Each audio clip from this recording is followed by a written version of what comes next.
Père, vous pouvez nous présenter ces groupes radicaux responsables pour les conflits, tout ça, au Moyen-Orient. Qui sont-ils? Alors, il y a un courant. Il y a d'abord le grand courant qui vient de l'Arabie saoudite qui s'appelle Wahhabite. Et il y a un autre courant qu'on appelle salafiste. Ce sont ceux, salaf veut dire les ancêtres. Et donc les salafistes sont ceux qui veulent retourner aux usages de l'époque de Mahomet, du 7e siècle, au 21e siècle. En fait, qu'est-ce qui se passe? Le monde musulman est en crise. On voit que depuis 7 ou 8 siècles, nous n'avons rien produit pour la civilisation mondiale. Alors qu'avant, on avait eu, à l'époque abbasside, c'est-à-dire jusqu'au XIIIe siècle, le monde musulman, en médecine, en sciences, en tout, en pharmacologie, en astronomie, en philosophie, apporté une contribution au monde. Et puis, il y a eu ces 7 siècles de dormition. Et, et alors, on se retrouve en retard. On voit que en même temps, l'Occident, avec la modernité, est en train de s'éloigner de la religion et de l'éthique. Alors, ils tirent une conclusion. La modernité, c'est l'athéisme ou l'irréligion. Donc, nous, c'est en retournant aux origines que nous retrouverons notre force. Retourner aux origines, pour eux, ça veut dire appliquer à la lettre tout ce qui était, euh, toutes les prescriptions du Coran, de la tradition, etc. Et ça veut dire un retour culturel aussi.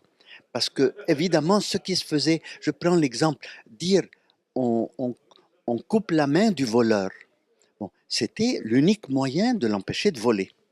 Selon l'ONG Portes Ouvertes, les 5 pays où les chrétiens sont les plus persécutés sont Corée du Nord.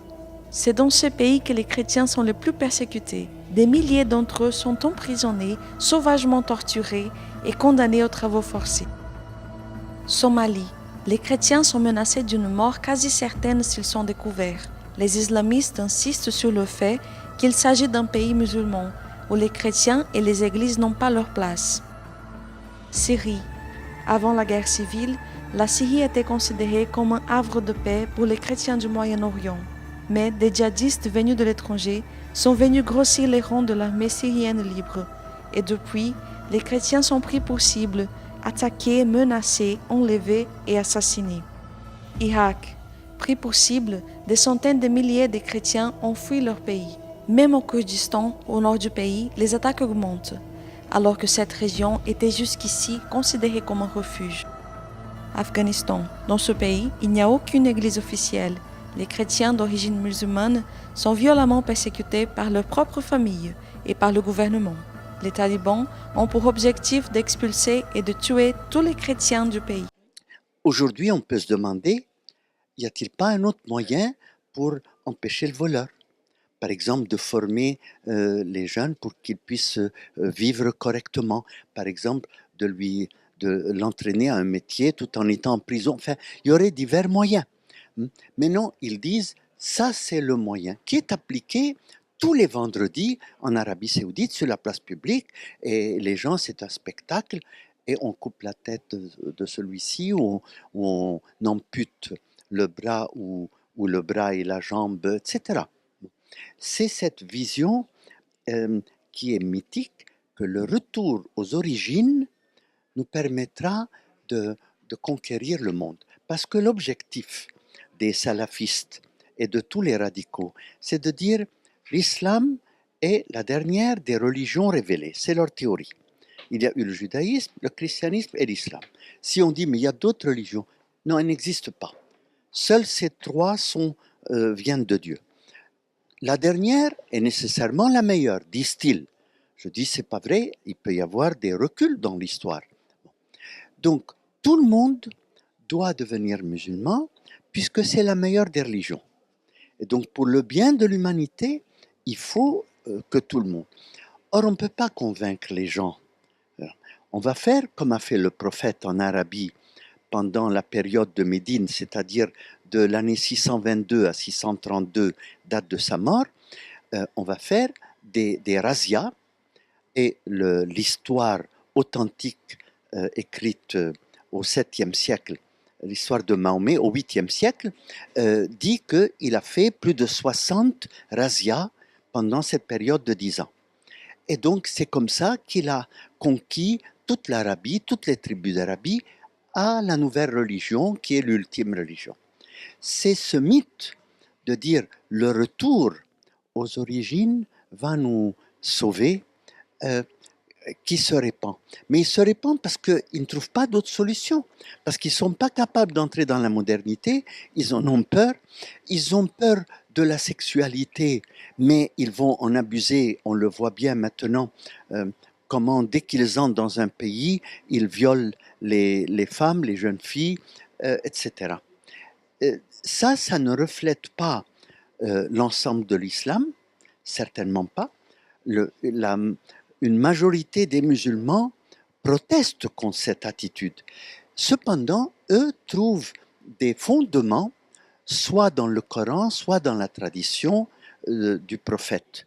Et c'est ça le drame, c'est qu'il n'y a pas une autorité une pour guider les musulmans, notamment chez les sunnites, mais surtout, il n'y a pas une relecture des documents originaux du Coran pour dire attention, ça c'est un fait, oui, dans le Coran, il y a un verset qui dit tuez-les où que vous les trouviez, mais c'était une autre époque.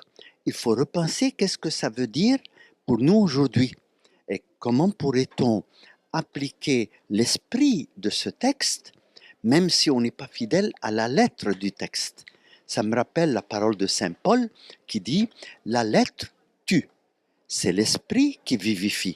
C'est-à-dire, si je prends la parole telle qu'elle est, elle a été écrite dans un contexte. Un texte n'a de sens qu'en contexte. Ils ne font pas cet effort qu'on fait en littérature, qu'on fait dans n'importe quoi, pour interpréter le texte en contexte. Puisque nous sommes dans un autre contexte, il faut le repenser. Et là, le problème, c'est un manque d'éducation réflexive, notamment pour les imams qui se forment.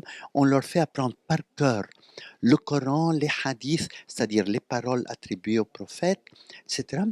Et ils les récitent. Il faut trouver, face à une situation, quel est le verset ou quelle est la parole qui peut s'appliquer et on l'applique. Alors qu'en fait, il faut réfléchir quelle est l'intention de Dieu quand il nous écrit dans le Coran telle chose.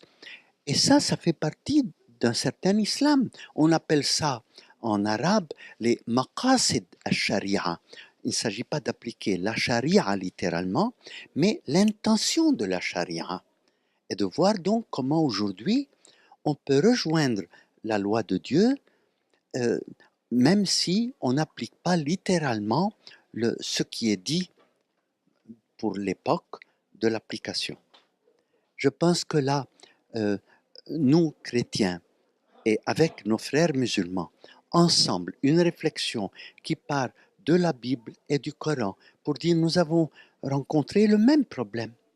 Parce que la Bible aussi, dans l'Ancien Testament, parle de tuer au moment de la conquête de la Terre Sainte, de passer au fil de l'épée tous les opposants. Bon, mais je n'en tire pas la conclusion qu'aujourd'hui, quiconque s'oppose à moi, je dois l'éliminer. Donc c'est ce parcours, je crois, qu'on doit faire ensemble. Il faut créer une amitié entre musulmans et chrétiens, entre tous les citoyens d'un pays et avec toute l'humanité, et réfléchir ensemble, accepter, toi tu m'éclaires sur certaines choses qui sont communes et moi je t'éclaire sur d'autres choses, et chercher quel est le futur de l'humanité, quel est le modèle d'être humain. Par exemple, la parité homme-femme, elle ne pouvait pas exister dans le Coran. On est au 7e siècle, en Arabie, bon, l'homme commande et décide, et la femme lui doit obéissance. Mais aujourd'hui, c'est inconcevable.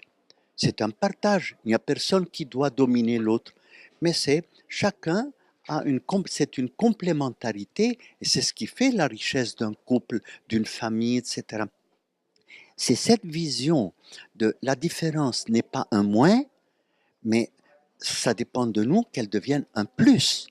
Et être chrétien, musulman, athées, yézidis, tous, croyants, non-croyants, on forge une société commune plus riche. C'est cela, je crois, le message que nous, chrétiens, nous voulons porter dans notre société arabo-musulmane. Et je crois qu'on peut y arriver, mais ça va demander des décennies de travail.